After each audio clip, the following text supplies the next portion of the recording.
Последен Final Four за тебе со екипата на Вардаре, какви се емоциите во Брест? Pa kako i svake godine, jednostavno prije početka svake sezone imamo točno zacrtane ciljeve što nam je raditi, tako da i ove godine je osvajanje SEHA lige bio uz Final Four Lige šampiona prioritet za našu ekipu. Tako je postavljeno sa vrha, ali igrači to stvarno dobro odrađuju i ponosan sam stvarno tokom cijele godine što su sve dali za Vardar i što su napravili.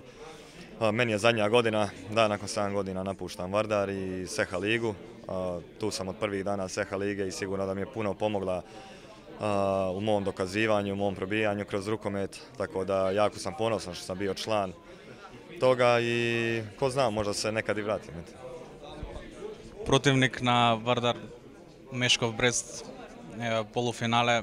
Твой коментар за дуелот?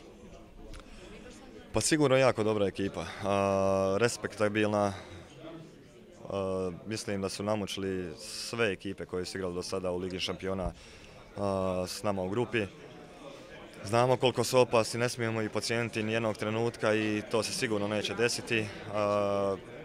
Vidjet ćemo kako će trener sutra odlučiti kako se igra i šta, ali znam bilo koji igrač da bude na terenu da će dati 100% od sebe i da ćemo poželjeti sami sebi još jednu titulu pri kraju ove godine i posebno ja koji odlazimo tamo želio bi se oprostiti stvarno sa još jednom titulom SEHA lige i da nam to bude peta tako. Bilo bi to super stvarno. Некако после дуелот со Загреб се подели Вардар на SEHA Вардар и на Лига шампиони Вардар. Кого ќе го видиме утре во полуфиналето? Ja se ne bi složio sa tim. Malo prije sam baš rekao da trener je taj koji odlučuje ko će igrati.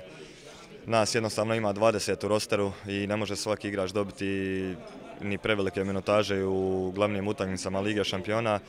Tako da SEHA liga, ponekad neke slabije utakmice dolaze do dokazivanja nekih igrača i koliko nam ko može pomoći u glavnim utakmicama, znači Final Four SEHA lige i četvrtfinale i Final Four Lige šampiona.